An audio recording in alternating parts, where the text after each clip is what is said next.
sekiranya kita tidak meneruskan keberanian tersebut. Maka mesej saya pada orang Perlis malam ni, orang Perlis pertamanya, kita nak jumpa pun bukan senang lah kan.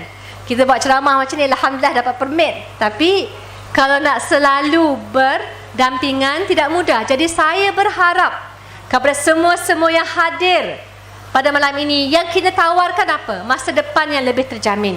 Kita dah buat, kalau peringkat tanah memberi jaminan kepada mereka yang sudah lama mendiami negeri Selangor dan negeri Sembilan sudah pelopori, dah laksana kes-kes yang kita jayakan kerana kita berikan peluang di peringkat negeri. Maka yang kita minta adalah di peringkat negeri Perlis, berikan kami peluang sedemikian. Kami tak minta untuk terus memerintah selama 6 dekad. Kami minta satu penggal. Kerana apa? Yang kami nak buat untuk memastikan bukan sahaja kebajikan rakyat itu terjaga, tapi dalam satu penggal kita mahu melaksanakan program-program yang benar-benar bukan saja mempertahankan, melindungi golongan B40 dan M40, tapi yang berjaya. Sekarang masalah di Malaysia apa? Dia ikut kenal siapa, bukan kenal bakat. Kalau ada yang bakat, tak kenal ahli politik, jarang-jarang sekali dapat diberikan peluang geran yang sepatutnya. Saya tak nak sebutlah tadi bila saya nampak kontraktor yang ada kaitan dengan ahli politik Barisan Nasional. Yang saya tahu dalam PAC kadang-kadang nak menangis pun ada ya. Kerana apa? Kita nak pastikan apapun, siapapun melakukan rasuah, siapapun yang berbakat, kita beri mereka peluang sepenuhnya.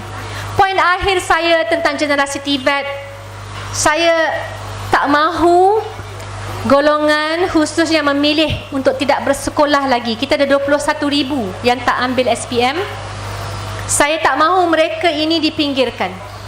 Di Lembah Pantai dulu, semasa saya menjadi ahli parlimen, kita buka tuition. Ini khusus untuk ibu-ibu. Kita tak pilih student yang top A, kita pilih student yang gagal dalam hampir kesemua mata pelajaran. Kenapa? Kerana semua orang layak diberikan peluang kedua. Kita dapatkan cikgu tuition untuk mereka, kita berikan latih tubi, dan saudara-saudari percaya dalam setahun yang F itu menjadi A dan juga B. Percayalah ini berlaku, saudara-saudari. Kenapa? Kerana kena ada kepedulian. Jangan kita ini sentiasa hanya menumpukan kepada golongan yang mendapat, yang mampu berjaya, tapi kita kena ingat juga golongan yang memerlukan bantuan dan dokongan kita. Saya percaya generasi TVET adalah generasi yang mampu kita perkasakan. Saya mungkin datang dari latar belakang akademik, tapi saya juga tahu perasaan bila ditolak masuk ke dalam universiti. Saya juga tahu perasaan bila ayah jatuhkan hukuman penjara, bagaimana kita nak meneruskan pendidikan. Maka atas dasar itu kita tak boleh berjaya seorang diri. Kita kena bantu semua yang kita mampu, kerana kita hanya boleh berjaya sekiranya kampung kita, masyarakat kita, kejiranan kita, bukan sahaja anak-anak kita diberikan kejayaan, insya-Allah. Ini matlamat keadilan. Kita mungkin parti politik, tapi fokus kita bukan nak menang pilihan raya semata-mata. Kita nak membina bangsa, nak membina masa depan. Dan inilah yang saya perlukan dokongan daripada saudara-saudari sekalian. Tak boleh kami buat sendiri. Orang Perlis, orang di sini wajib bersama-sama dalam gagasan ini. Saya tak kisah kalau dulu atau sekarang nak jadi ahli UMNO. Tak ada masa ya. Kita nak selamatkan masa depan ni memerlukan gandingan semua.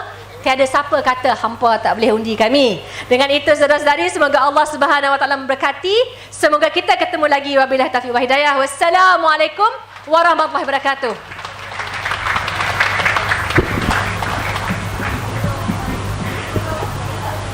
Terima kasih YB Nur Izzah.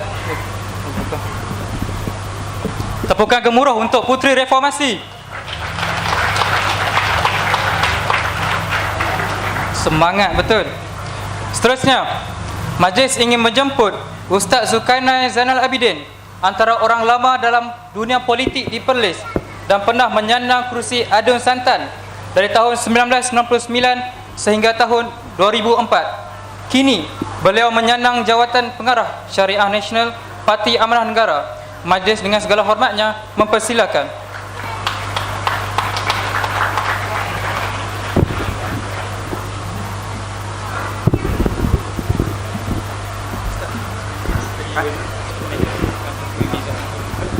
Assalamualaikum warahmatullahi wabarakatuh.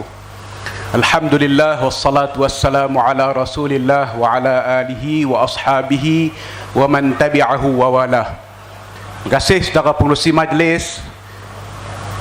Yang berhormat Datuk Seri Anwar Ibrahim, yang berhormat Nurul Izzah, semua pimpinan keadilan di peringkat kebangsaan dan negeri, rakan saya, kekanda saya, saudara Wan Harizal, Wan Hazim, pengerusi Amanah Perlis serta seluruh pimpinan amanah, pimpinan-pimpinan masyarakat setempat, anak-anak muda, ibu-ibu, bapa-bapa, tuan-tuan dan puan-puan yang dihormati sekalian. Saya sebenarnya ketak lama tak ceramah. Tuan-tuan sekalian, minta maaf, saudara Adam Adli. Tuan-tuan dan puan-puan sekalian, melihat kehadiran pada malam ini, saya dapat rasakan sesuatu, yaitu semangat, perasaan untuk meneruskan perubahan demi negara kita kembali bersemarak selepas berlakunya langkah syaitan. Saya yakin bahawa suara-suara yang kita dengar bahawa anak-anak muda tidak minat politik kerana berlakunya peristiwa lompat sehingga tumbangnya kerajaan Pakatan Harapan, saya yakin bahawa semangat itu pulih pada masa ini.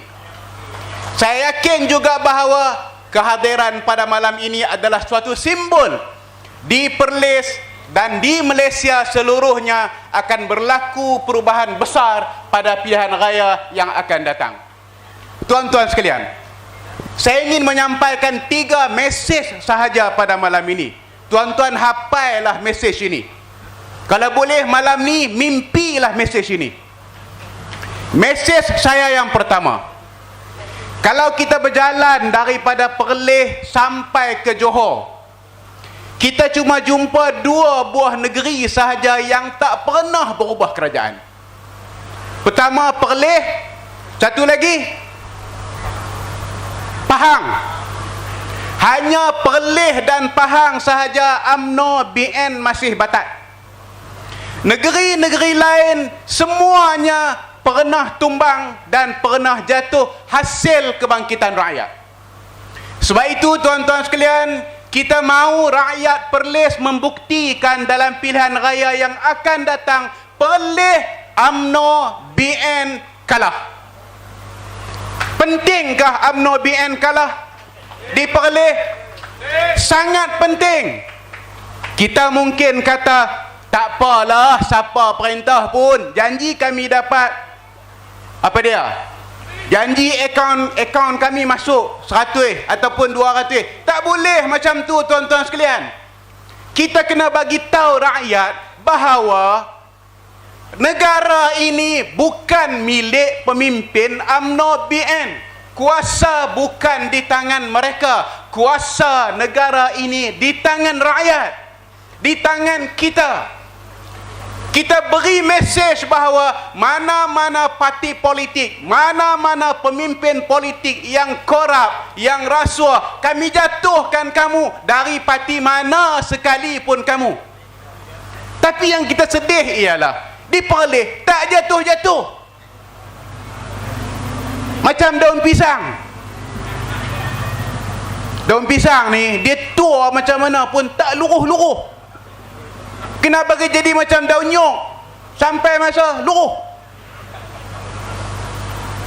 Yang ni yang rakyat Perlis kena beri mesej. Kita kena beri mesej bahawa kita jatuhkan BN, UMNO BN, takdirnya naik PH, kemudian PH pula korup, lingkup, jatuhkan pula PH, naikkan pula kerajaan yang lain. Inilah kebebasan, inilah kemerdekaan rakyat yang kita mahu tegakkan. Itu mesej yang pertama. Mesej nombor 2. Tuan-tuan sekalian, kita nak supaya kerajaan Pakatan Harapan di peringkat persekutuan dikembalikan kepada rakyat. Dikembalikan kepada rakyat kerana kerajaan Pakatan Harapan dipilih oleh rakyat. Bukan tebuk atap, bukan pintu belakang, tetapi kerajaan yang sah dengan mandat rakyat. Tuan-tuan sekalian, saya sempat merasai semasa PH jadi kerajaan, mereka lantiklah saya duduk di Yadim, Yayasan Dakwah Islamiah Malaysia, setahun lebih sikit. Mesej yang kita bawa kepada masyarakat ialah mesej rahmah, rahmatan lil alamin, rahmah untuk semua. Apa makna rahmah untuk semua? Maknanya kita membawa Islam dalam bentuk menyerlahkan kasih sayang, menyerlahkan hubungan baik antara sesama manusia, tanpa mengira bangsa, tanpa mengira agama, tanpa mengira status. Kita bawa itu kepada masyarakat. Kalau kamu orang baik, kamu bangsa apa pun, kamu adalah orang baik. Kalau kamu orang jahat, walaupun kamu Melayu, kamu adalah jahat. Kalau sekiranya Melayu rasuah, maka kita lawan Melayu rasuah itu. Kalau Cina rasuah, kita lawan Cina itu. Sebab yang kita mahu tegakkan ialah keadilan dan juga rahmat untuk semua. Tuan-tuan sekalian, sebab itu apabila saya sampaikan 2 mesej tadi, yang pertama, tumbangkan UMNO BN di Perlis. Yang kedua, kembalikan kerajaan Pakatan Harapan di peringkat persekutuan. Mesej saya yang ketiga ialah, nak dapat semua tu nak buat lagu mana?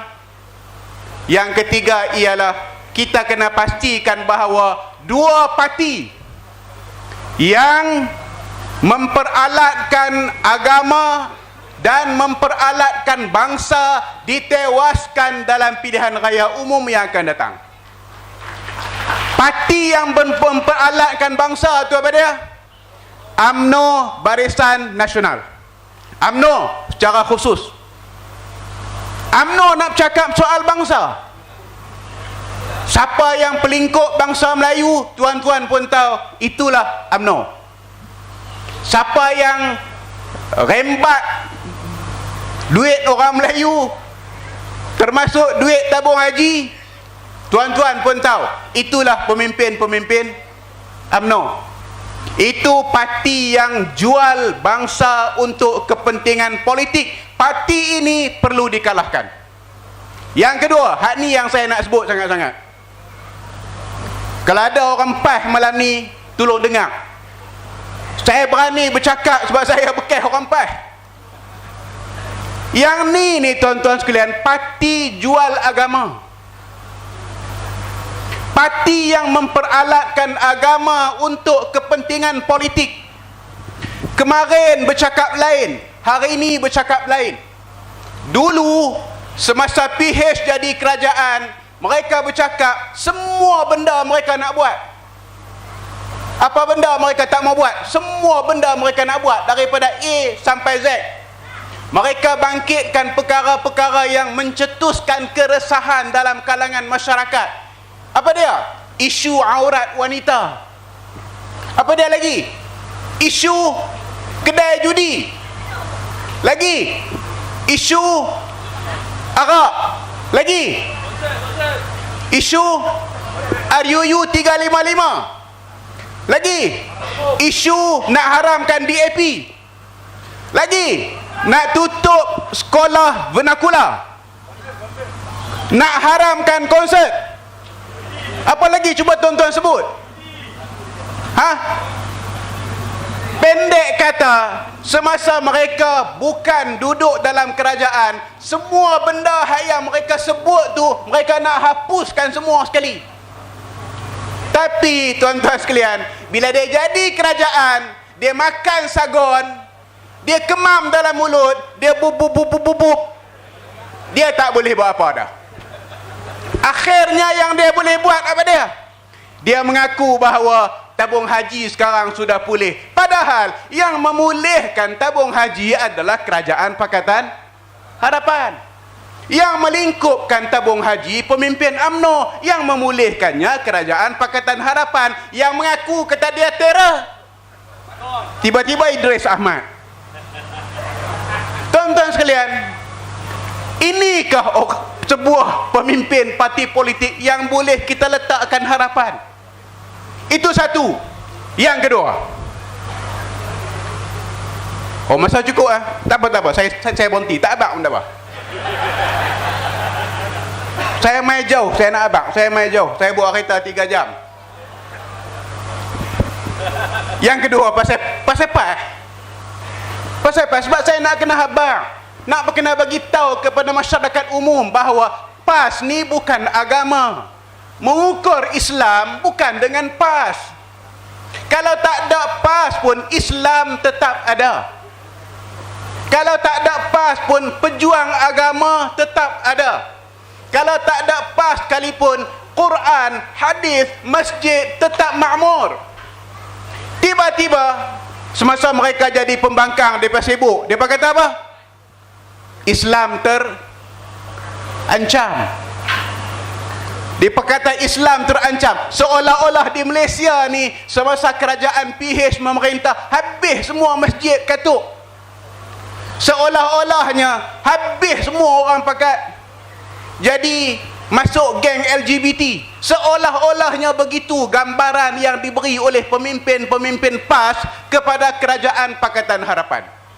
Tetapi hakikatnya tuan-tuan sekalian, itu adalah tuduhan-tuduhan palsu untuk menunjukkan bahawa mereka lebih Islam daripada orang lain. Seolah-olahnya begitu. Mereka nak habaq kata, tengok kami, Islam kamilah yang betul, Islam hampa semua tak betul. Dia nak habaq lagu tu. Itulah jahat otak biru pemimpin PAS. Saya minta maaf tuan sekalian, saya sebut begitu. Kita sebut begini bukan kerana kita bencikan PAS, kita meluat dengan PAS, kawan-kawan kita dalam PAS. Bukan kerana itu, tapi kita nak membetulkan cara berfikir. Kita nak membetulkan tanggapan masyarakat terhadap kehidupan beragama dalam negara ini. Kita semua orang-orang Islam tuan-tuan sekalian, usah pertikaikan akidah sesama kita. Jangan sampai kata disebabkan kamu berbeza parti politik dengan kamu, kamu tidak beriman. Jangan sampai ke tahap itu. Kita semua adalah manusia beriman. Kita semua yakin kepada hari akhirat. Kita semua mau kepada Islam. Tetapi PAS yang merosakkan hubungan sesama orang Islam dengan mengapi-apikan sentimen agama secara melulu. Akhirnya orang Islam sesama orang Islam bergaduh, berkelahi kerana berbeza parti politik. Kawan-kawan saya, kawan-kawan kita daripada kaum Tionghoa, kaum India yang hadir pada malam ini, dari sudut agamanya kita mungkin berbeza kepercayaan, dari sudut agamanya kita berbeza, tetapi kita terlalu banyak persamaan. Antara persamaan terbesar yang kita ada ialah kita semua adalah manusia dan kita semua adalah warga negara Malaysia. Malaysia adalah hak kita. Kita semua adalah hamba Tuhan. Kita semua adalah manusia. Mari kita tegakkan kemanusiaan ini. Mari kita daulatkan kewarganegaraan kita. Mari kita kukuhkan jalinan hubungan kemanusiaan sesama kita, sehingga akhirnya fokus kita ialah lawan kezaliman. Fokus kita ialah lawan kejahatan. Fokus kita ialah lawan rasuah. Fokus kita ialah tumbangkan pemimpin-pemimpin yang korup. Halakan fokus kita. Jelaskan tujuan kita. Apapun bangsa kita, apapun agama kita, mari kita satukan hati, bulatkan tekad bahawa yang kita ingin tegakkan adalah keadilan dan kebebasan. Yang kita ingin lawan ialah kezaliman dan kejahatan. Tuan-tuan dan puan-puan sekalian, mesti tengok banyak kali. Jadi saya pun rasanya eloklah saya berhenti. Terima kasih banyak-banyak kepada kawan-kawan daripada keadilan yang memberi peluang kepada Parti Amanah Negara untuk terlibat pada malam ini. InsyaAllah kita di bawah tak pun tinggi, baru dia lambat sikit nak landing. Dia tak buka, dia baru nak buka tayar. Dia memang gitu. Dia kena gempak bagi nak berhenti, naik balik. Cuaca masih elok walaupun naik balik. Tak, saya nak habaq kata kita mesti bergerak dalam suatu saf, dalam suatu barisan yang teguh. Innallaha yuhibbul ladzina yuqatiluna fi sabilihi saffan ka'annahum bunyanun marsus. Allah Ta'ala kasih kepada mereka yang berjuang di jalannya dalam satu barisan yang kukuh seperti bangunan yang sangat teguh. InsyaAllah kita boleh melakukan perubahan dengan pasukan Pakatan Harapan yang kita ada ini, InsyaAllah. Wallahu a'lam. Assalamualaikum warahmatullahi wabarakatuh. Waalaikumsalam warahmatullahi wabarakatuh. Terima kasih kepada Ustaz Zul. Sekali lagi tepukan gemuruh untuk Ustaz Zulkarnain. Ya, 3 jam dia drive ya.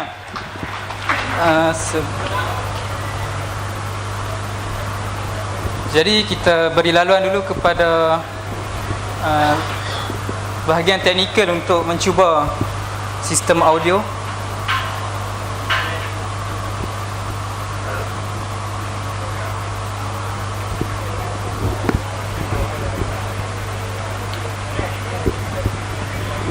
Iklan tak?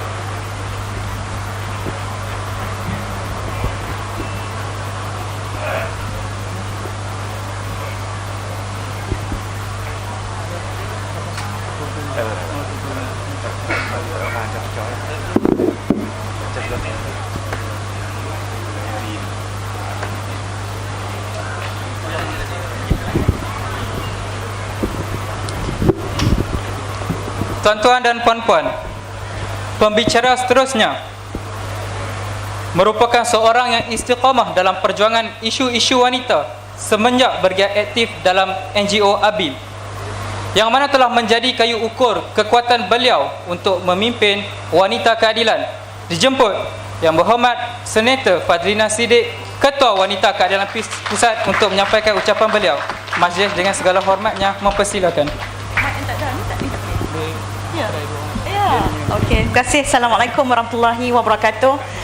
Wanakkam, Tachahau, salam sejahtera dan salam reformasi. Apa khabar semua? Slow sangat. Apa khabar semua? Alhamdulillah. Tuan-tuan dan puan-puan, saya nak sebut secara ringkas saja beberapa perkara. Pertama, hari ini tuan-tuan dan puan-puan, tidak ada mana-mana parti yang boleh katakan mereka tidak pernah memimpin negara ini. Baik yang 60 tahun, baik yang 22 bulan, baik yang 18 bulan. Semua sudah ada pengalaman memimpin negara ini dan memimpin Malaysia. Cuma saya nak sebut bahawa walaupun kita ada pengalaman itu, 22 bulan itu, sesingkat mana pun, tetapi pengalaman itu cukup penting. Pertama, untuk kita akui bahawa kita ada kelemahan dan juga harus meminta maaf kepada rakyat untuk beberapa perkara yang kita tidak dapat laksanakan. Yang kedua, tuan-tuan dan puan-puan, kita harus terus bekerja keras untuk Malaysia dan menjadikan Malaysia ini lebih baik untuk semua. Ya, jadi pengalaman-pengalaman ini kita harus teruskan untuk PRU yang akan datang. Saya ucapkan, kita berikan tepukan untuk Presiden Parti Keadilan Rakyat, Datuk Seri Anwar Ibrahim.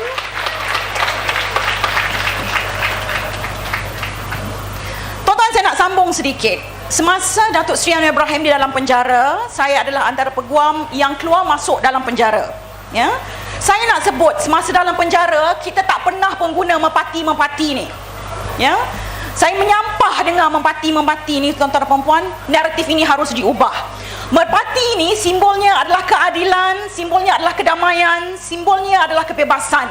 Jadi tuan-tuan dan puan-puan kena ubah naratif ini, bukan merpati tetapi adalah burung hering. ya, burung yang paling busuk, burung yang paling tak lalulah kita dengar nama dia, ya.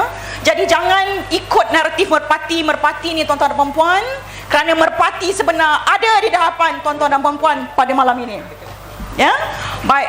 Saya nak teruskan lagi tuan-tuan dan puan-puan dengan sedikit lagi pesanan bahawa pilihan raya akan datang adalah pilihan raya yang sangat penting untuk khususnya kaum wanita. Puan-puan, ini adalah peluang untuk puan-puan memberikan satu peluang yang lebih baik untuk anak-anak dan generasi akan datang. Saya nak maklumkan kepada puan-puan, kita sudah ada benchmark yang cukup tinggi. Mantan Timbalan Perdana Menteri Datuk Seri Wan Azizah Ismail yang juga ketika itu memegang portfolio Kementerian Pembangunan Wanita tak pernah buat pelik-pelik di Kementerian Wanita ni, puan-puan. Puan-puan ingat atau tidak, tengok tidak video yang terkini daripada Kementerian Wanita? Tengok tak? Tak tengok?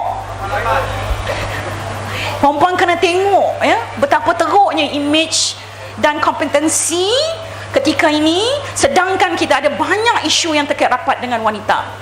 Puan-puan, hari ini keganasan rumah tangga, kita tidak bercakap lagi tentang keganasan fizikal, keganasan yang melibatkan emosi semata-mata.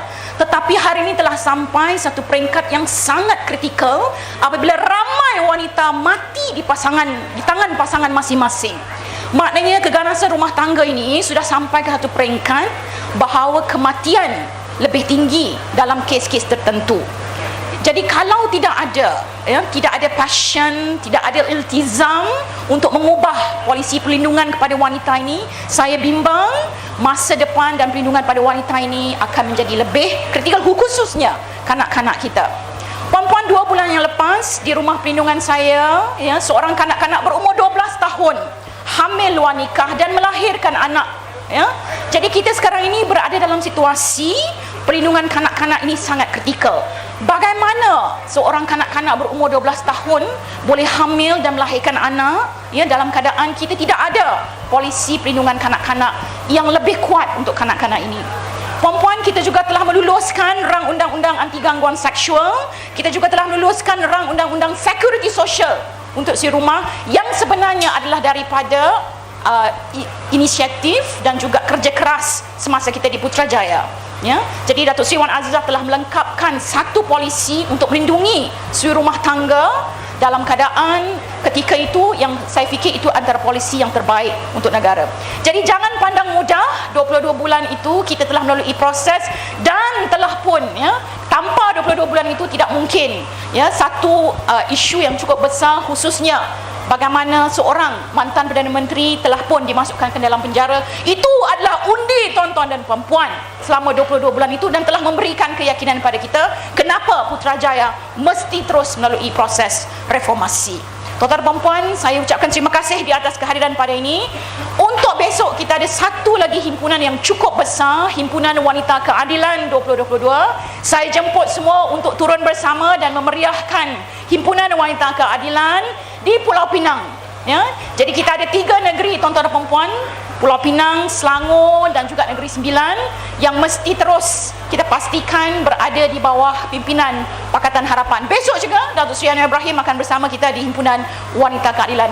Untuk itu terima kasih, selamat mengundi, selamat berkempen dengan penuh keyakinan bahawa kali ini Putrajaya mesti terus bersama kita, insya-Allah. Assalamualaikum warahmatullahi wabarakatuh. Waalaikumsalam warahmatullahi wabarakatuh. Terima kasih kepada YB Senator Fatlina Siddiq. Seterusnya, tanpa kita membuangkan masa lagi, pembicara seterusnya pula merupakan calon pembangkang pertama yang memenangi kerusi Parlimen Kanga pada PRU ke-14 yang lalu. Merupakan Ketua Cabang Kanga bagi sesi 2022 sehingga tahun 2025. Juga pengerusi Pakatan Harapan Negeri Perlis. Dijemput Yang Berhormat Nur Amin bin Ahmad, Ketua Cabang Kanga, bagi menyampaikan ucapan beliau. Majlis dengan segala hormatnya mempersilakan.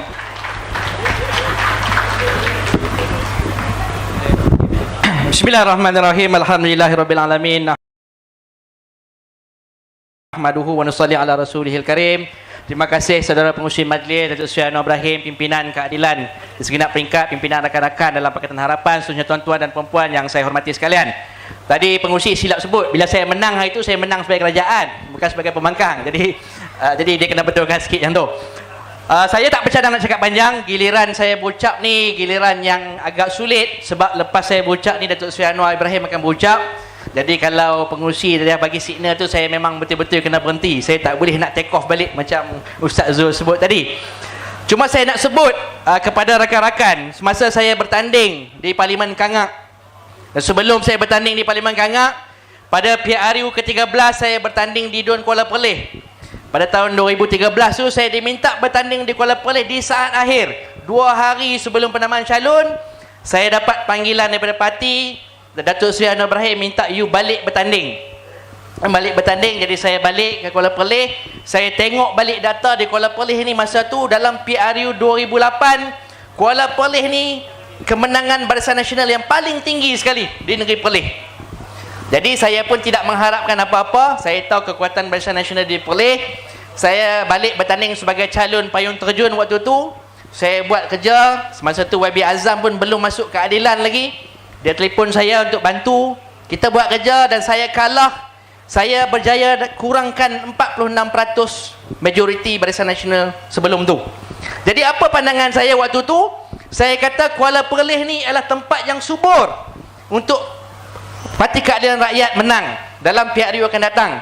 Tapi syarat dia mesti cari seorang calon tempatan, dan kita mesti buat kerja lebih awal. Kalau saya sebagai calon yang pada waktu itu, sebagai calon payung terjun saat akhir, dengan bertanding di kerusi Dun yang BN menang paling besar sebelumnya, kita boleh berjaya mengurangkan hampir separuh majoriti.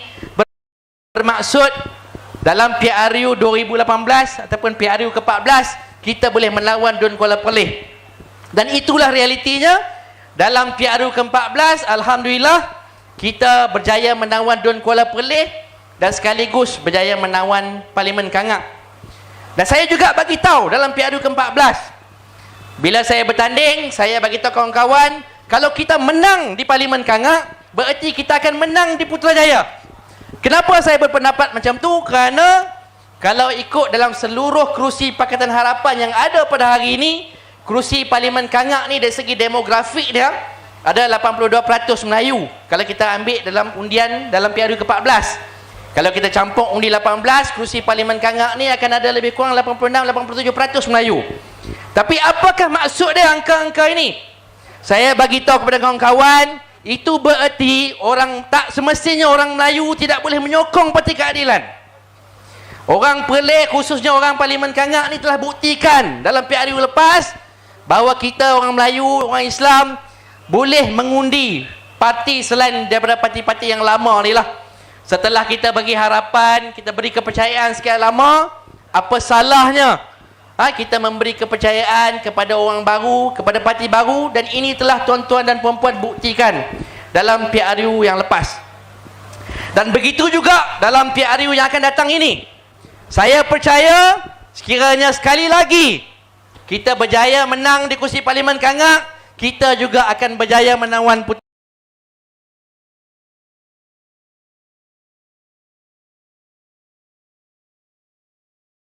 Putrajaya. Boleh? Dan kali ini bukan kita saja nak menang di Parlimen Kangak, tapi kalau boleh kita nak ambil alih pentadbiran kerajaan negeri. Boleh? Menang di beberapa kursi, cuma kita tak menang dalam waktu yang sama.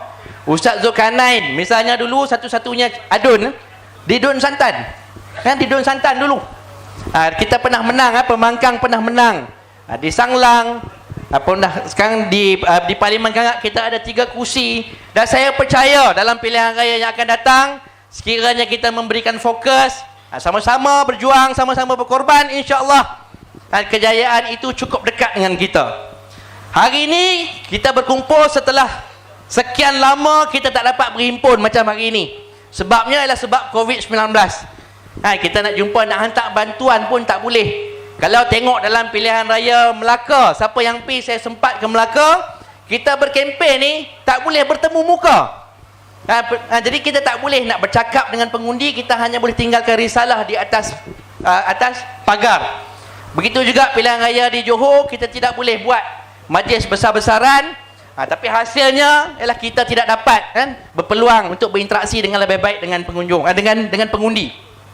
Jadi sekarang apabila kita berpeluang untuk kembali menganjurkan majlis-majlis begini, saya ucapkan terima kasih kepada Datuk Seri Anwar Ibrahim kerana selain daripada Port Dickson dan beberapa kursi bandar negeri yang telah beliau pergi, negeri Perlis menjadi negeri pertama yang beliau pilih untuk datang dalam kempen kita menuju pilihan raya umum.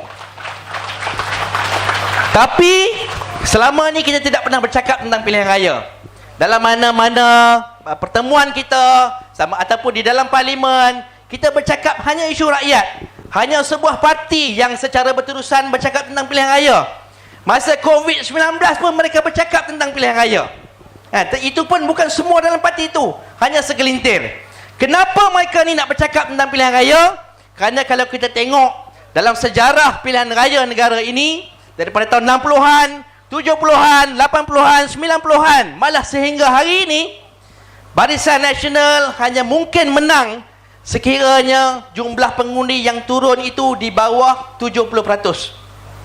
Sebab itu hari ini mereka bercakap tentang pilihan raya, mereka tergamak berkata kalau banjir pun mereka sanggup redah untuk pilihan raya. Sebab apa? Sebab mereka yakin dalam situasi begini rakyat takkan ramai keluar mengundi. Masa COVID-19 mereka boleh berbangga sebab mereka tahu tak ramai rakyat sanggup keluar mengundi. Kerana dari segi sejarah macam saya sebutkan tadi, daripada tahun 60-an lagi, apabila jumlah pengundi kurang daripada 70%, Barisan Nasional hampir pasti menang dalam pilihan raya. Tetapi kalau kita nak dari segi trend yang sama, apabila jumlah pengundi lebih daripada 70%, Barisan Nasional mula kehilangan satu demi satu kerusi mereka, yang mana yang kemuncaknya ialah dalam PRU ke-14 yang lepas, Barisan Nasional telah kalah dalam pilihan raya buat kali pertama, pilihan raya umum. Tapi sejarah bukan hanya sekadar itu. Kalau kita rujuk, tadi ada penceramah sebut dalam PRU 2008 kita telah berjaya mengurangkan undi popular Barisan Nasional. Waktu pilihan raya 2008, Barisan Nasional hanya mendapat 47% undi. Pembangkang dapat 51% undi, tapi tak boleh jadi kerajaan. Dalam PRU ke-13, pembangkang mendapat yang pertama tadi PRU 2008 menafikan 2/3. PRU ke-13 menafikan undi popular. Pembangkang dapat lebih banyak undi tetapi tak boleh dapat jadi kerajaan. Tetapi dalam PRU 2018 akhirnya kita berjaya menjadi kerajaan. Dan kalau kita tengok dalam trend yang sama, sebenarnya di Malaysia ini Barisan Nasional telah kalah di semua kerusi bandar. Di Kota Kinabalu, di Kuching, di Kuantan, negeri Perdana Menteri dulu. Mereka telah kalah di bandar, di Kuala Lumpur, di Seremban, di Ipoh. Apa maksud dia? Bandar ni adalah pusat aktiviti ekonomi. Orang bandar ni kalau ekonomi terjejas, mereka yang paling dulu terkesan. Sebab itu orang bandar hari ini telah membuat keputusan untuk menolak Barisan Nasional. Cara lama Barisan Nasional tidak boleh lagi digunakan untuk membawa negara kita ke depan. Ramai di bandar-bandar ni adalah anak-anak orang kampung juga yang berhijrah. Mereka ini berhijrah, mereka melalui, mereka faham apa keperluan mak ayah mereka di bandar. Sebab itu hari ini dalam pembangkang khususnya dalam Parti Keadilan, Datuk Seri Anwar Ibrahim pun sudah bercakap lama tentang isu kemiskinan, tentang isu kesenjangan dalam masyarakat, jurang antara kaya dan miskin. Jadi tadi saya sebut anak-anak luar bandar yang berhijrah ke bandar, mereka ini faham kenapa kerajaan perlu berubah, sebab mereka tahu apa nasib mak ayah mereka di kampung. Jadi saya harap dalam pilihan raya kali ini, kita dah lama bercakap tentang isu kemiskinan, kita telah lama bercakap tentang isu jurang kaya dan miskin. Tapi di kursi luar bandar ini kita masih lagi sukar untuk tembus. Kita mengharapkan, tadi saya sebut kita perlukan jumlah undi yang tinggi. Jadi pastikan ahli keluarga kita, rakan-rakan kita, adik-beradik kita pastikan mereka balik untuk mengundi kalau berlaku pilihan raya. Dan kita ingatkan jiran-jiran kita, adik-beradik kita, sanak saudara kita bahawa dalam pilihan raya kali ini bukan hanya masyarakat bandar saja yang nakkan perubahan, tetapi juga masyarakat luar bandar juga mahukan perubahan. Hanya dengan itulah baru kita mendapat lakukan reformasi yang lebih baik, di mana kerajaan yang ada akan lebih kukuh dan dipimpin oleh seorang yang berjiwa reformis, iaitu Datuk Seri Anwar Ibrahim. Tadi sebelum ini saya mungkin sebahagian yang saya tahu ada kawan saya juga datang di sini menjual buku yang saya tulis. Saya mengkaji sosok Datuk Seri Anwar Ibrahim ketika beliau dalam penjara. Saya tahu beliau tak suka orang menulis pasal dia sangat. Jadi bila dia dalam penjara, saya ada peluang menulis lah sebab dia tak boleh larang. Jadi saya banyak baca, dan baru-baru ni pun saya pernah berkongsi. Saya pernah berkongsi satu petikan berita pada tahun 1995. 1995 ni Datuk Seri Anwar Ibrahim dinamakan sebagai salah seorang Menteri Kewangan terbaik di dunia oleh sebuah majalah Euro Money, sebuah majalah kewangan. Jadi itu status dia pada waktu itu. Dan bila saya baca sebuah berita pada tahun 1995, yang mana dalam berita ini tajuk utama dia ialah Menteri Kewangan mengarahkan Ketua Menteri Sabah masa itu untuk menarik balik kurniaan 20,000 hektar tanah kepada bapa beliau. Hari ini kalau menteri dapat kurniaan 20,000 tanah, dia bukan bagi balik, dia minta tambah. Berapa keluasan 20,000 hektar tanah ni? Tadi saya buat semakan ringkas dekat Google. 1/4, lebih kurang 1/4 negeri Perlis tanah di Sabah nak dikurniakan kepada bapa Datuk Seri Anwar. Tapi beliau ketika itu sebagai Menteri Kewangan mengarahkan Ketua Menteri Sabah untuk menarik balik kurniaan ini. Tanyaan dia apa? Kalau saya bukan Menteri Kewangan, adakah kamu akan bagi tanah ni kepada bapa saya? Bapa Datuk Seri Anwar pun masa tu marah jugalah, yang saya tahu. Sebab bapa dia ni adalah pengerusi IOI, sebuah syarikat yang menguruskan ladang kelapa sawit. Tapi saya nak bagi tahu, ini antara bahan-bahan yang saya kaji dalam sejarah yang menyebabkan kenapa saya percaya Presiden saya Datuk Seri Anwar Ibrahim adalah orang yang paling layak untuk memimpin Malaysia, dan saya akan terus setia berjuang di belakang beliau untuk memastikan beliau satu hari dapat memimpin negara kita, insya-Allah. Itu saja daripada saya. Sekian, assalamualaikum warahmatullahi wabarakatuh. Reformasi! Reformasi! Reformasi! Sekian, assalamualaikum warahmatullahi wabarakatuh. Waalaikumsalam warahmatullahi wabarakatuh. YB Amin, tepukan gemuruh untuk YB Amin. Ya, tuan-tuan dan puan-puan, apabila tiba masanya gendang pilihan raya akan dipalu, seluruh jentera akan bertumpu. Bersama kita memikul tugasan untuk memastikan kemenangan yang hanya boleh diraih dengan persediaan dan latihan yang berterusan. Jentera Pilihan Raya Keadilan Perlis yang baru dibentuk akan mengambil tanggungjawab penuh memastikan bersedia menepani cabaran pilihan raya yang akan datang dengan penuh kesiapsiagaan. Majlis akan diteruskan lagi dengan simbolik perasmian Jentera Pilihan Raya Keadilan Negeri Perlis oleh Datuk Seri Anwar bin Ibrahim, Presiden Parti Keadilan Rakyat, dan seterusnya beliau akan menyampaikan ucapan. Majlis dengan segala hormatnya mempersilakan.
الصامين إلا بالله عليك توكلت وإليك أنيب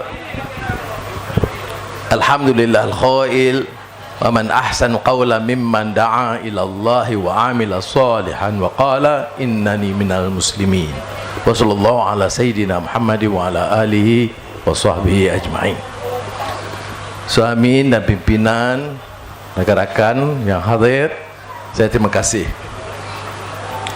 Lama tak sampai di Sekanga Kuala Perlis ni, kena laksa Kuala Perlis sikit, kena ikan bakar sikit, tu yang semangat lebih hari ni. Lagu tadi tu lagu oleh Ultimate. Kenal yang Ultimate kan?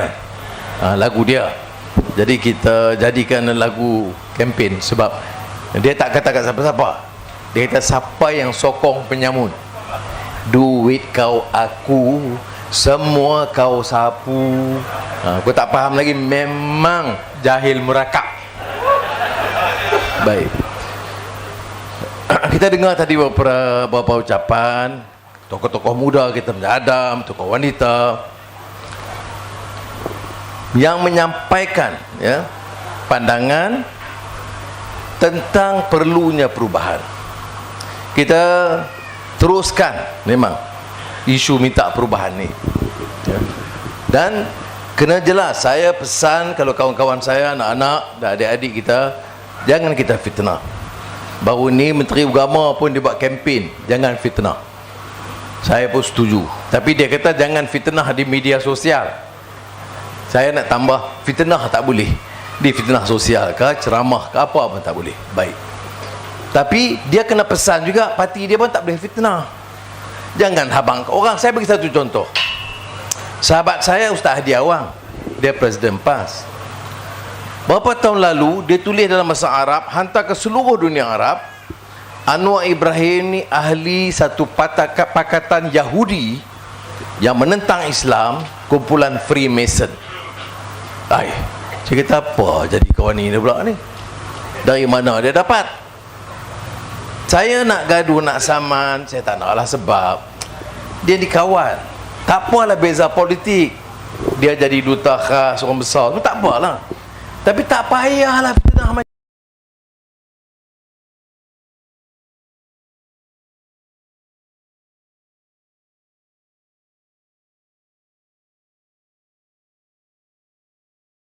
macam tu. Ya. Dan bila kita cabar, ini surat dia.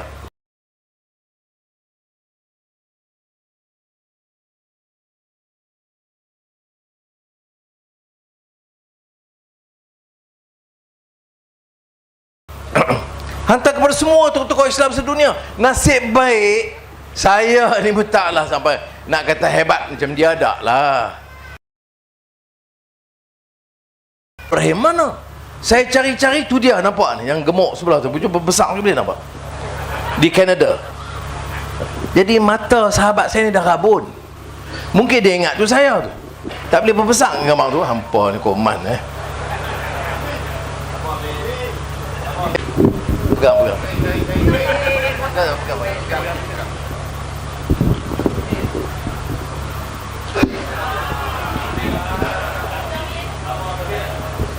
Kata aja.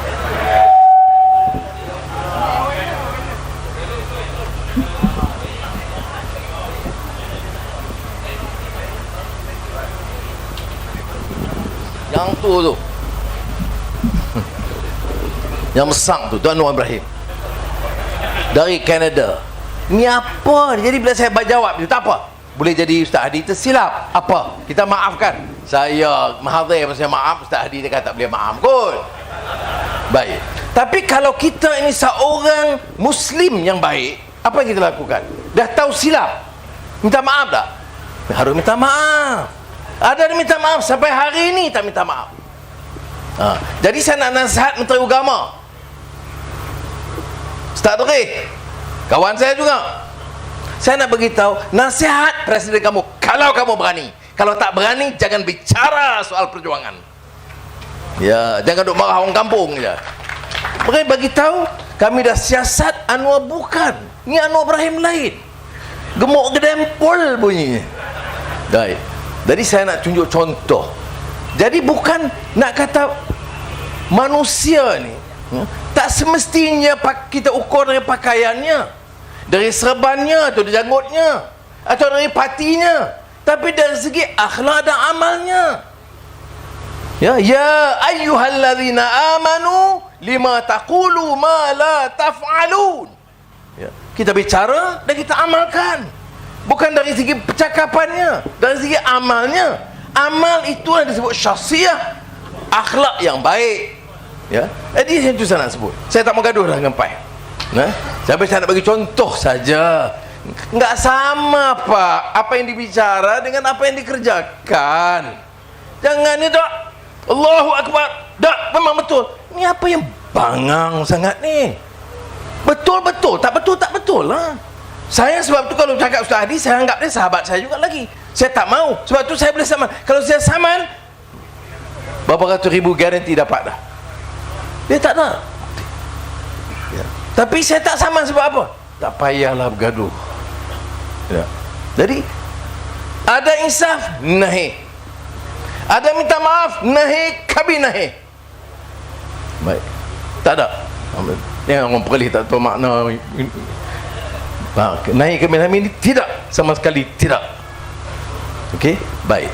Jadi saya nak mula dengan itu, dengan menyatakan sebab itu dalam Islam ini kita dengar, kita belajar, kita boleh soal. Jangan terima begitu saja. Ni malam ni dengar saya berucap. Okey? Atau tadi Adam, Fadlina sebelumnya, atau Amin. Tak payah terima 100%. Kalau tengok betul tak betul. Ini kita dilatih. Ada orang kata Anwar tak layak jadi Perdana Menteri. Sebab apa? Sebab dia bukan parti Melayu, dia parti pelbagai kaum. Kata sahabat lama saya dulu, Mahathir. Baik. Tak mana yang saya tak Melayunya? So perjuangan bahasa, perjuangan Islam, hak keseimbangan Melayu, raja-raja Melayu, semua saya terima. Ya. Tetapi ahli parti saya ada yang bukan Melayu. Apa dia berganggu saya? Dia cabar agama? Tak ada. Dia apa yang masalah nak bergaduh dengan dia? Martabatkan Islam. Saya tak ada tolak ansur. Ya. Ini harus menjadi bahan pemikiran kita. Pergi mana-mana ni, dia gambarkan DAP ni macam jin afrit. Ya. Dan orang kita pun ya. Saya kenal. Saya kerja dengan Karpal Singh dulu, Lim Kit Siang. Sekarang ni dengan Anthony Lok. Saya nak tanya, kalau dia salah bagi tahu. Tapi apakah berani dia cabar soal-soal prinsip agama dan di bawah ada lah. Kalau dia kira bawah, PAS bersama dengan Perikatan Nasional. Perikatan Nasional Pulau Pinang minta diwujudkan kasino judi. Saya tak salah kapai. Pasal apa bila ada satu kejahatan di bawah kita ni, semua salah kita. Macam dulu semua salah Anwar. Bola kalah bola, Anwar juga salah. Ini apa? Jadi sebab itu saya kata kita kena belajar untuk nilai. Orang politik ni banyak juga pandai bercakap. Ya. Dan pandai pula kadang-kadang janji. Kita pernah berapa kali dah orang Kuala Perlis, kita akan selesai ni masalah nelayan Kuala Perlis. Ya, cium tangan lagi. Balik macam tu lah juga. Betul tak saya kata? Betul ya Abang Budi macam tu juga. Baik. Jadi kita kena uji. Oh kita Anwar, you boleh cakap tapi belum tentu. Tapi saya nak kata ada dalam hal-hal tertentu saya berani cakap kerana saya lalui. Saudara Amin sebut tadi, saya timbalan Perdana Menteri, Menteri Kewangan, dapat telefon daripada Ketua Menteri Sabah Tun Sakaran Dandai, Yang Amat Berhormat. Ya, saya baru luluskan mesyuarat jemaah Menteri Sabah, baru meluluskan balak untuk Ayahanda Datuk Haji Ibrahim. Oh, dia kata tanah apa? Dia minta ke? Oh tak, sebab dia layak. Saya kata pasal apa bagi? Kerana kita kenang jasa dia, dan kita kenang jasa Datuk Seri Anwar, dan lagi pun pemimpin-pemimpin lain semua kita pakai bagi. Saya kata Jadi kita dah luluskan. Saya kata saya tak boleh. Sebab saya Timbalan Perdana Menteri, saya Menteri Kewangan. Saya bercakap di Sanglang, saya bercakap di Johor Tok Kun, saya bercakap di Kapit, di Manik Urai. Kita berjuang untuk rakyat. Tidak akan salah guna mengambil tanah rakyat. Tahu-tahu aku minta kedarah dua rakyat. Saya tak katalah bahasa macam tu, tapi saya kata Tun tak boleh. Dia kata jangan Tok Seri, kami ikhlas kenang jasa Datuk Seri kepada negara, jadi bagi kepada ayah. Saya kata Tun, saya arahkan Tun batalkan segera kelulusan itu. Dia tak berani. Saya ambil surat, saya tulis tangan Yang Amat Berhormat Tun masa itu Datuk Seri Sekaran Dandai, Ketua Menteri Sabah. Saya dengan ini mengarahkan Datuk Seri membatalkan segera kelulusan itu. Alhamdulillah dibatalkan. Silap saya apa? Saya tak bagi tahu ke ayah saya. Ya saya kata bagilah tahu sepatah.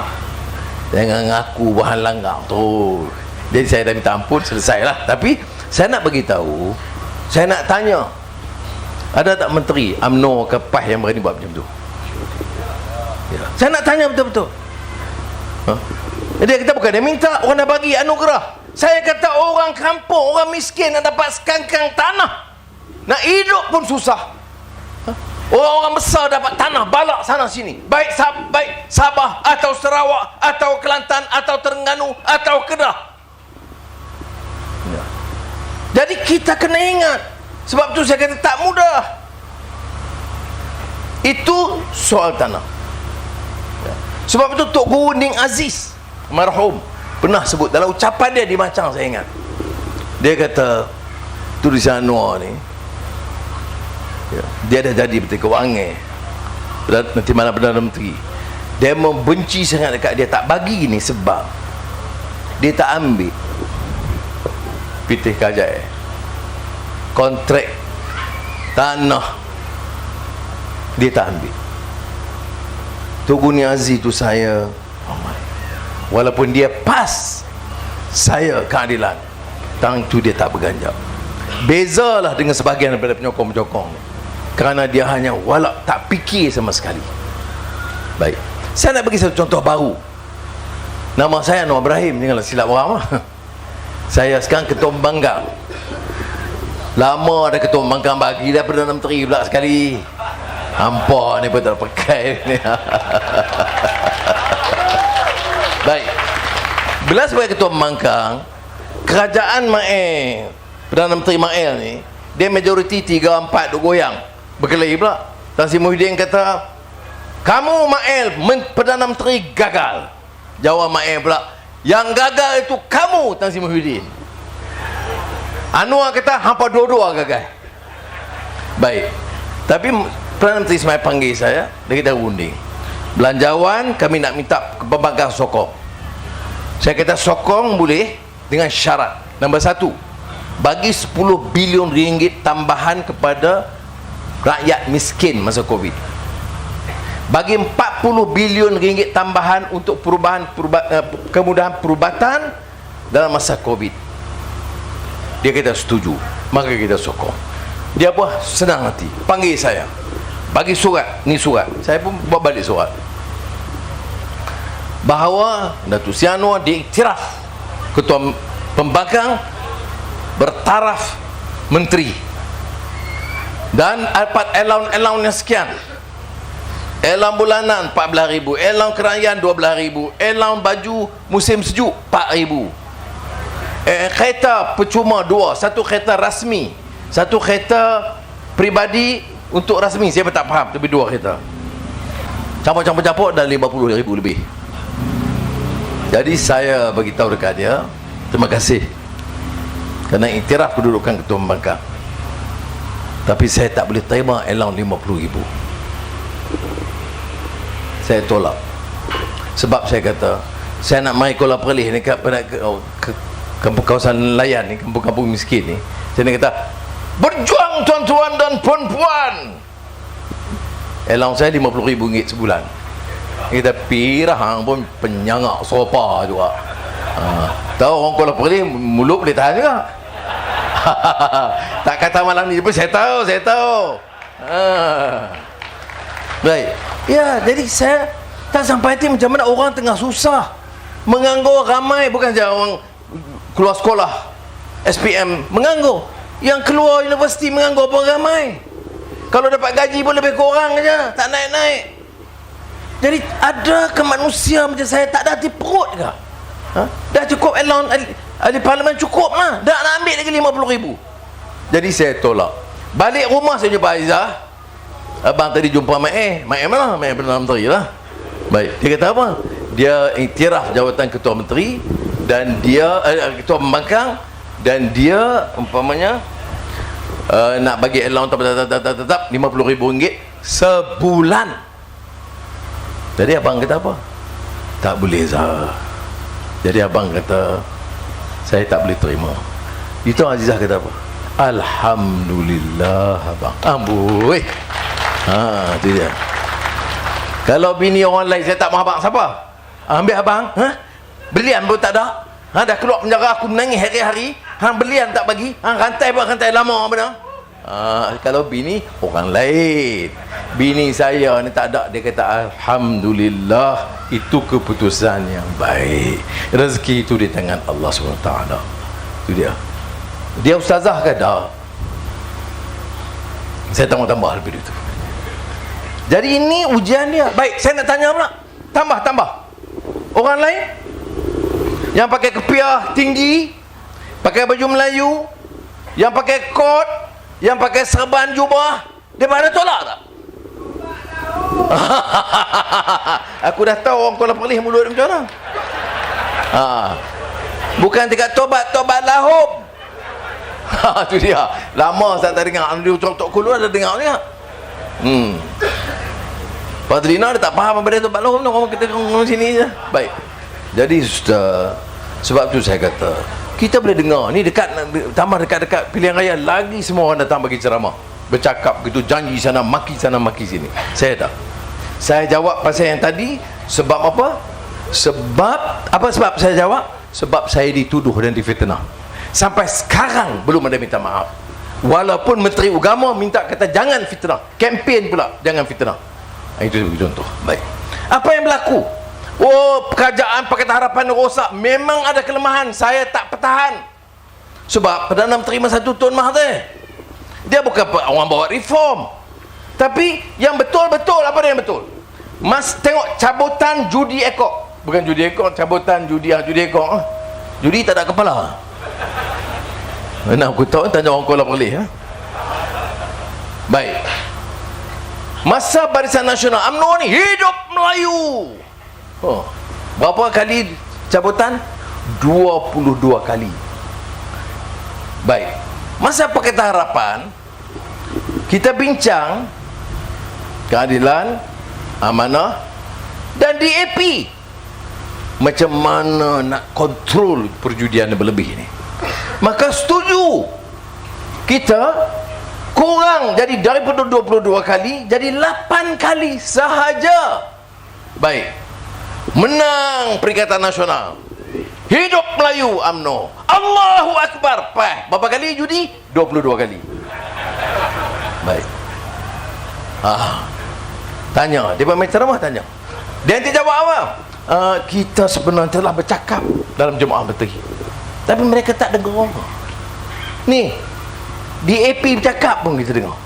Kita bercakap, DAP menteri Keuangan dia dengar. Yang kamu bercakap ni, yang perintah sekarang ni parti apa? Parti Melayu dengan parti Islam.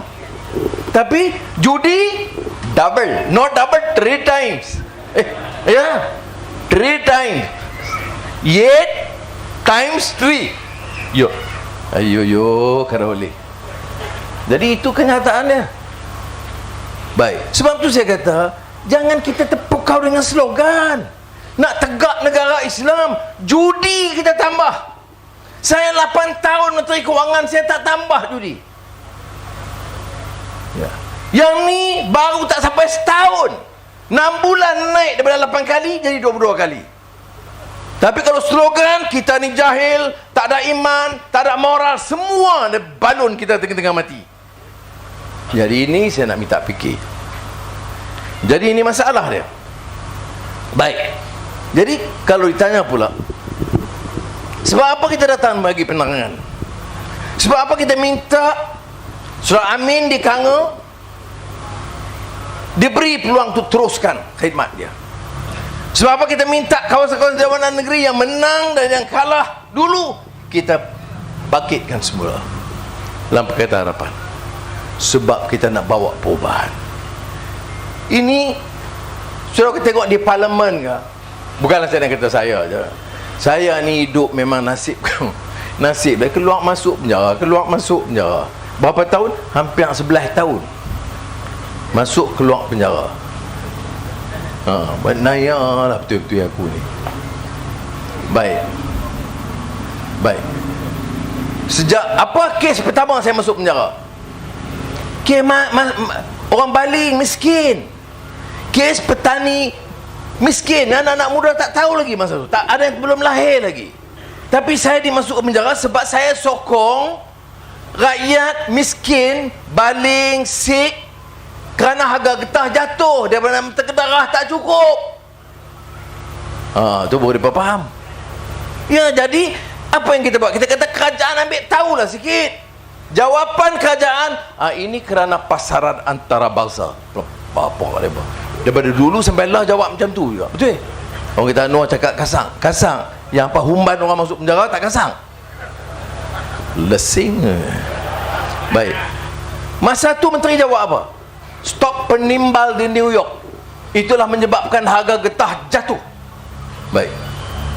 Jadi kita lawan. Kita kata kerajaan ambil lah, bagilah makanan, bagilah allowance daripada hidup. Bukan nak jadi kaya, bukan nak repair rumah dah, nak menterkedarah bagi anak pinak dia hidup dengan sihat. Jadi oleh kerana saya cakap banyak, orang berimpun gap masuk 2 tahun. Dah pandai cakap kan, duduk dia diam.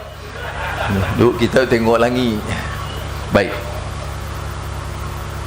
Tapi pasal baru ni, kawan saya seorang lagi masuk Kajang. Kawan kita, kawan-kawan. Masa lawan-lawan, kawan. Masuk-masuk, tentu dia hantar baru ni ke pusat rehab, pemulihan lepas sakit ni di Ceras.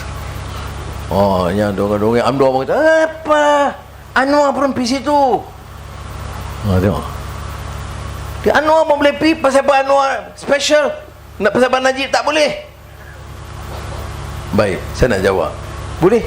Najib nak pergi. Duduk dalam penjara 10 tahun, atau orang pergi situ. Aku duduk 10 tahun, kurungan seorang diri. Faham tak? Berkawan dengan cicak, dengan lipas, dengan nyamuk. Assalamualaikum, jangan buat naya aku. Ni dah saya tak, kalau ada sakit dengar saya beza. Adam dan dia pengoi dia orang muda. Saya kalau dia sakit bagi ubat, bagi perubatan yang baik. Mudah-mudahan dia insaf lain kali dia fikir kalau aku susah macam ni dapat ubat, macam mana lah orang kampung lain dah dapat. Kalau ada lagu tu mudah-mudahan Allah bagi keinsafan. Tetapi saya nak bagi tahu pasal apa kerajaan kemudian hantar saya pergi rehab. Saya ada pembedahan di bau. Bedah ni bau ya, bedah tu lah, bedah. Bukan tenyeh, belah. Jadi masa tu nak angkat ni tak boleh ni. Jadi reformasi macam tu ya. Tapi lepas pada tu nasib baik saya keluar 2018. Presiden Erdogan, sahabat saya, yang tu baru sahabat sejati, dia panggil saya, dia tanya, dia nak balik? No, gue cek dulu ada dengan pinggang you pun tak apa kuat ni, tulang tu dia bedah, back cek. Bila cek, ni masa dia pergi di hospital tengok saya, yang tu Yusuf Khardawi, tu Syekh Ranusi.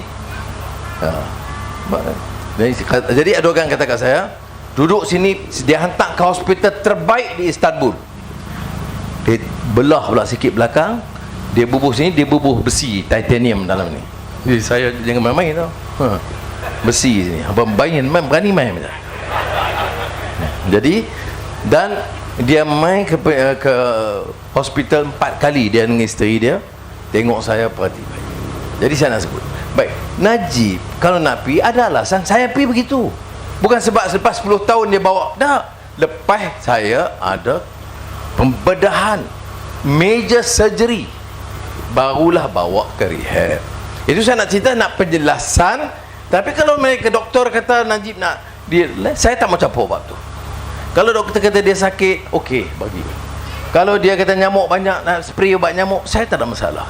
Pasal saya tahu seksa ni hidup dengan nyamuk dia mengiang-ngiang dengan kita. Baik. Jadi ini saya nak sebut tentang masalah perubatan dia. Tak apa, saya tak mau sebut pasal hudud 355 ni. Sebab mungkin malam esok di Kedah lah saya cerita bab tu. Ringgit kita jatuh, ekonomi kita tu. Saya nak kata pandai sangat dah, tapi saya Menteri Kewangan 8 tahun dan dunia iktiraf.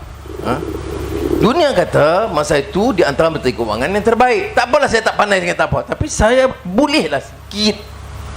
Dan di dunia saya pengurusi jawatankuasa pembangunan Bank Dunia dan IMF sedunia. Saya pengurusi. Baik. Pandai tu masuk penjara tu. Pandai sangat. Dia kata dia ni semua di dunia sana dunia sini tak boleh gaya ni. Baik-baik ngaku merudum. Boom, saya kena dulu. Tak apa kita fatawakkal 'ala Allah innallaha yuhibbul mutawakkilin. Kita serah kepada Allah. Allah kasih kepada orang yang bertawakal kepada Allah. Baik. Tetapi sekarang ini teruk. Ekonomi merudum. Ringgit jatuh. Menteri Kewangan jawab apa? Tidak harus mengusingkan kita kerana ringgit negeri lain pun jatuh juga. Ni apa punya Menteri Kewangan ni? Masa di parlimen memang saya serang dia betul-betul. Dia ni pengurus bank, gaji 8 juta 9 juta setahun. Bila jadi Menteri Kewangan, bukan dia nak jaga rakyat ni pinjam bank ni, dia jaga bank. Oh sikit nanti bank kata apa, nanti bank kata apa. Hang ni menteri bank ke? Menteri rakyat? Ya betul.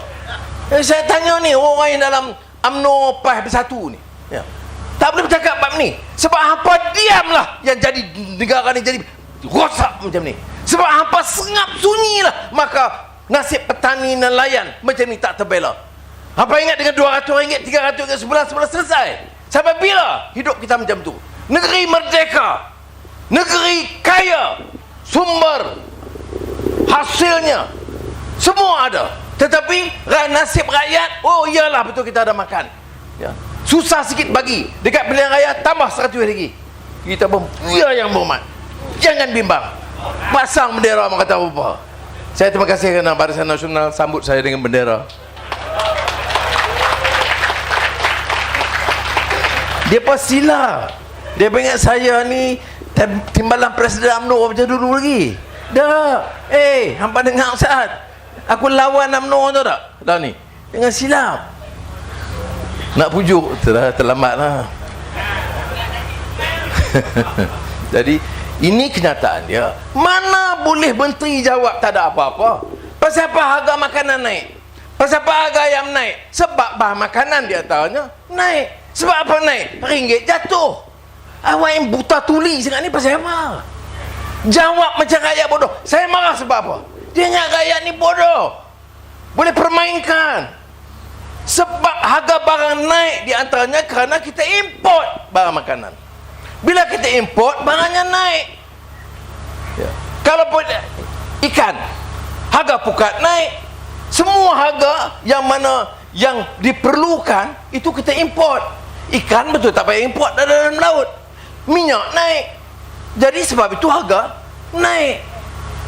Dia jawab tak ada kesan. Dia tak tahu. Sebab tu nak pilih kerajaan, mesti pilih kerajaan yang faham derita rakyat. Jangan pilih pimpinan yang tak peduli nasib rakyat. So, saudara, memang saya tahu tak mudah. Saudara dah biasa dengan UMNO 60 tahun. Biasa dengan PAS 60 tahun. Ingin mari keadilan mana kita tahu lagi. Pakat Pelayanan Pakatan Harapan. Ada Cina pula. Ada India pula. Ya, tapi yang pimpin kita. Dasar kita jelaskan sama-sama. So, saya ingat saudara, saya dah masuk penjara dekat 11 tahun jadi pecacai orang ke? Boleh beli dengan 1-2 juta ringgit ke? 10 juta ke? 100 juta? Kalau saya boleh beli, daripada dulu dah saya selamat. Kalau boleh beli, ikutlah apa dia nak. Tak boleh saudara. Saudara kena tengok. Sebab tu saya tengok dalam barisan pimpinan kita, ni yang muda-muda menjadi Poleh Amin, tadi Nurul Izzah, Rafizi, Fadlina, Adam. Ini barisan kedua yang baru yang kita nak naikkan. Orang-orang yang kita percaya boleh ganti, generasi baru yang boleh bersama-sama bawa perubahan. Bukan terkedarah duit. Dia bukan minta allowance. Kerja khidmat kerana keyakinan tentang perjuangan ini. Jadi saya harap saudara jangan pandang mudah bab ini. Bolehkah kita jawab harga ringgit jatuh tak ada apa-apa kesan? Semua orang tahu. Tanya pakar ekonomi mana pun di dunia, dia tahu dia masalah. Tetapi dia berani jawab begitu kerana dia tahu dia nak permainkan, dia anggap dia rakyat boleh diperbodohkan. Ini orang besar-besar toke-toke ni, saya tak pandang mereka. Tak peduli anak boleh apa-apa. Menyampah aku betul-betul tengok perangai ni. Bila cakap Melayu, hidup Melayu, ketuhanan Melayu, tapi kamu perbodohkan orang Melayu. Jangan kita diperbodohkan. Kita baru disambut merdeka 31 Ogos, Hari Malaysia 16 September. Untuk apa? Bapak-bapak, ibu-ibu kita perjuang kemerdekaan di Perlis sampai ke Sabah, bekerja, gadai rantai, bagi cincin, bagi wang ringgit. Orang mana? Orang miskin. Untuk apa? Menolak Inggeris.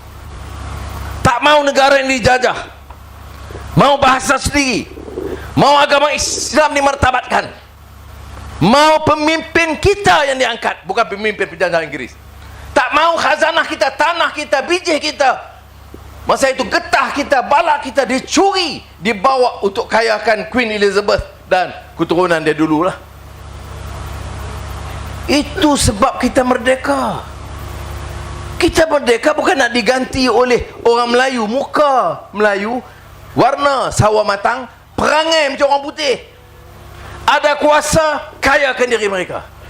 Bagi tahu saya, mana pemimpin kita sekarang dan mantan pemimpin kita yang tak kaya, ada puluh juta dan ratus juta. Bagi tahu sekejap. Saya tak kira parti apa, pemimpin. Kau puluh juta ringgit dan orang miskin masih sokong dan cium tangan mereka. Saudara, kita mungkin miskin harta benda, tapi kita tak miskin maruah, tak miskin akhlak. Ini yang pernah disebut oleh pendeta Za'ba. Ingat Za'ba, Zainal Abidin Ahmad. Apa Za'ba kata? Miskin harta benda, jangan miskin ilmu, jangan miskin budi pekerti. Masa itu tak sebut akal budi, budi pekerti. Dia sebut miskin. Jadi kita, bila saya seru pada saudara untuk bangkitkan kesedaran ini, untuk bebaskan negara kita, biar betul-betul merdeka, pilih di kalangan kita yang jaga kepentingan rakyat. Pilih pemimpin yang tak memperkayakan diri mereka. Fitnah. Saya bawa di parlimen, saya tanya Ismail, daripada zaman Najib sampai Mail, saya duduk bangkit. Panama Papers, Global Financial Integrity, dan selepas itu Pandora Papers. Apa datang paper ni? Paper ni maknanya wang dalam negara dicuri oleh pemimpin-pemimpin, dibawa keluar, disimpan di pusat wang luar pesisir. Okey, di mana? Pelbagai tempat. Cayman Islands dan lain-lain. Mana saya tahu laporan dia keluar. Apa dia kata? Perdana Menteri, mantan Perdana Menteri, Menteri Kewangan, mantan Menteri Kewangan, akaun ratus juta seorang tu ada. Saya kata Perdana Menteri, saya tak mau buat tuduhan, ada laporan. Semua yang Melayu-Melayu ini, yang kata mereka berjuang untuk rakyat, ada ratus juta ringgit di luar negara. Saya minta Perdana Menteri arah SPRM, arah LHDN, arah bank negara untuk siasat. Apa dia jawab? Ya. Apa jadi? Macam orang Perlis kata, ya tak ada titik. Lupa, saya ingat lagi. Adam tak tahu ayam tu. Ya tak ada titik ni kan, ya ada 2 titik di bawah. Bila bapak mak kita marah ni, ya non buat lagi, ya ni ya tak ada titik ni, maknanya ya tapi tak jalan. Jadi inilah jawapan dia. Ambil tindakan, ya. Ada siasatan, tak ada titik. Jadi tak ada. Saudara, bolehkah kita sebagai negara, baik Melayu, baik Cina, baik India yang ada, atau Sikh, bolehkah? Can you allow our country dengan rakyat miskin begini ramai, pemimpin duk kutip ratus-ratus juta, siasat pun tidak, siasat pun tidak. Ini dia marah sangat. Jadi kita kena tahu, oh ni marah, anu hasut. Hasut apa? Kalau tak betul jawab. Saya bawa di parlimen. Sebab tu sekarang kalau bila bercakap di parlimen, saya bangkit tu, baik nelayan, petani, pekebun kecil, soal rasuah, soal laporan Pandora Papers, bila ada peluang saya tanya Perdana Menteri, dan selalu bila saya tanya dia jawab ya. Bila cek sekali, ya tak ada titik. Itu ya tu ada titik 2 bawah. Ya ada titik bawah 2 kan. Ya, jadi saya harap majlis ini kita bermanfaatkan. Ya. Betul saya datang untuk minta saudara bantu keadilan. Oh kata belum ahli, tak apa, jadi ahli. Tak mau jadi ahli, tak apa, tunggu sekejap. Kemudian Pakatan Harapan dengan Amanah dan DAP bagi peluang kali ini. Oh dia kata dah bagi dia 22 bulan. Iya, ada kebaikan, ada. Tapi kita kalah dengan fitnah. Macam tabung haji, yang fitnah ustaz. Dia sengaja, orang mana nak tahu, MOF, perbadanan, makna Menteri Kewangan diperbadankan, Menteri Kewangan Cina. Jadi bila tabung haji masuk MOF tu, dia kata tengok, bagi kat Cina. Kita pun iyalah. Ustaz pun kata mana boleh, badan wang rakyat, wang umat Islam untuk bagi haji, bagi kat Cina.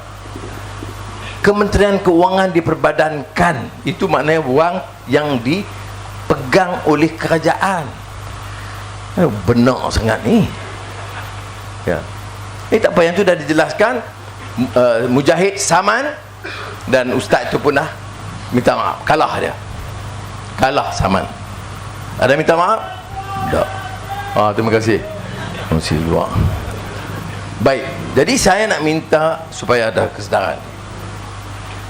Kita tak ada wang macam UMNO dalam BN atau bersatu dalam Perikatan Nasional. Tak ada. Tengok, kita majlis macam ni dah paling baik dah ni. Paling baik. Nasib baiklah, alhamdulillah ya Allah, tak ada hujan. Ini paling baik kita. Kita boleh. So nak suruh saya cari duit banyak, puluh-puluh juta, ingat saya koman, boleh. Tapi jadi saya nak rasuah, saya tak mau. Ya. Saya nak janji nak buat projek-projek banyak-banyak macam orang buat, saya tak mau. Jadi kita buat setakat yang kita mampu. Kita buat perubahan ini. Baik. Jadi saya haraplah sebelum kita akhiri, ya, saya nak minta saudara ada kesedaran ini. Ya. Mesti cari pemimpin yang bela. Saya tak kata tak ada orang yang bela rakyat selain daripada keadilan. Ada. Tapi ini isu pokok ni, yang hilang ratus-ratus juta, pasal apa mulut kamu diam? Pasal apa kamu tak berani jaga? Kamu pegang amanah menteri, duta khas besar-besar. Pasal apa biar ratus-ratus juta itu dicuri? Kemudian bila tanya, ni Cina, rasuah Cina. Apa dia ni? Rasuah-rasuah lah. Cina rasuah tangkap, Melayu rasuah tangkap. Itu patut baru prinsip agama.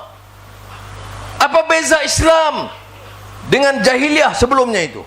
Jahiliah itu dia ikut undang-undang, dia ikut kaum, dia ikut kabilah. Islam tetapkan satu prinsip. Salah, curi. Orang Islam curi, dihukum. Orang bukan Islam curi, dihukum. Tapi sekarang ni dipermainkan soal agama. Dan kita ni seolah-olah jual agama. Ya. Azizah tu, bila soal 355, Ketua PAS Padang Serai, tapi yang ni saya nak jawab esok. Jaga kata kat bini aku. Saya ada besi, ingat Dia kata Azizah ni patut tanam di jarak Cina sebab tak mau sokong 355 Islam. Satu penipuan. Ya. 355 bukan hudud. Ya. Dan keduanya, kita buat kenyataan, bentanglah. Bahaslah dulu. Jangan ingat kamu draft tu kamu dah 100% betul. Tanya pakar-pakar dia. Ini bagi contoh dia tanya ni, tak apalah, saya jawab esok 355 pasal panjang sikit. Baik, itu era undang-undang. Tapi tengok cara dia, terus senang-senang. Aizah tak sokong, kita jangan-jangan kita nak tanam dia jarak Cina.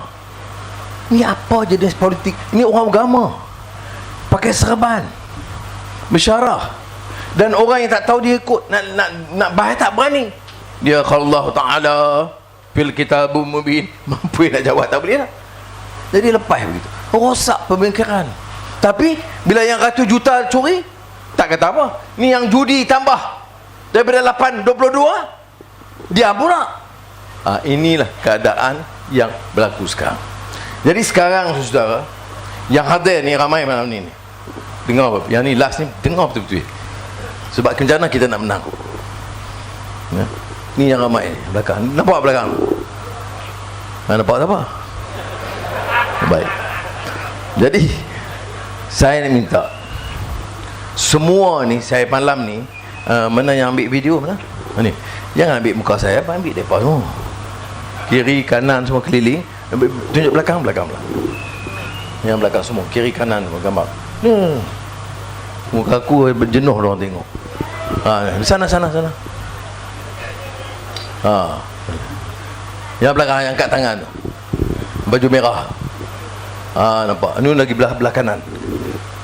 Okey, cover semua. Sikit lagi ni, sini. Kakak yang tudung tu. Baik. Yang baju merah biru putih. Okey, baik. Jadi semua dah masuk nama. Baik. Saya malam ni saya nak istihad. Semua yang hadir dan ambil gambar tadi tu, semua saya nak angkat menjadi pegawai penerangan pilihan raya keadilan kali ini. Boleh? Betul? Baik. Kalau esok polis ke special branch katanya, siapa lantik kamu di kempen ni? Saya kata Anwar lantik.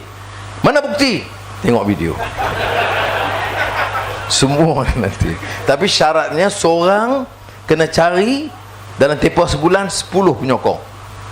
Boleh? Yang belakang boleh kan 10 orang? Tak boleh, malu aku ya. Jadi saya minta maaf lah ya. Lama tak main kelih ni. Saya juga tersentuh juga lah ya. Perasaan tengok. Dan bagus juga tadi saya keliling beberapa kawasan, tengok jumpa rakyat, dan saya tersentuh juga sebab bila makan dari ikan bakar tu, semua nampak baik tu, si main bila ambil gambar gitu gini, saya pun rasa seronok juga. Jadi ada kemesraan, kasih sayang tu ada. Jadi saya nak ucap terima kasih lah kepada kawan-kawan, dan yang masuk dalam Facebook orang-orang yang dilantik oleh Anwar Ibrahim, Presiden Keadilan, sebagai pegawai penerangan pilihan raya itu disertakan. Jadi ambil gambar semua sekali tadi. Ada ni? Ha? Jangan terlepas itu dua. Baik. Terima kasih. Dan semua yang ada tengok orang Melayu ramai, Cina ada, Siam pun ada. Tadi ada kawan saya Siam dia kata, Anwar sebut, anak Melayu anak saya, anak Cina anak saya, anak India anak Iban, anak Kelantan. Dia kata, tu Sri tak pernah sebut anak Siam. Jadi malam ni saya tambah, anak Cina, anak Melayu, anak Siam juga anak saya.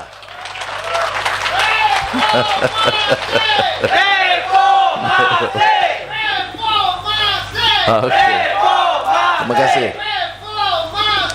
Jadi, jangan putus doa. Doa itu senjata kita. Kita boleh ikhtiar, kita boleh ceramah, jangan fitnah. Ada tuduhan, kalau mereka nak jawab silakan. Tak payah fitnah. Kerana zaman pilihan raya ni zaman fitnah, kena jaga. Ya, jangan. Tetapi kita kena kerja dan kena yakin. Ada orang kata susah kerana duit. Ni ingat, kalau dengar revolusi India, ya, orang miskin pakai cawat ni boleh kalahkan tentera Inggeris, kuasa terbesar dunia pada masa itu. Vietnam boleh kalahkan Perancis dan Amerika Syarikat kemudian. Ini dengan semangat dan cita-cita rakyat. Kita kena yakin gitu apa, ya. Terima kasih sekali lagi. Reformasi. Lawan tetap. Lawan sampai. Membujur lalu melintang.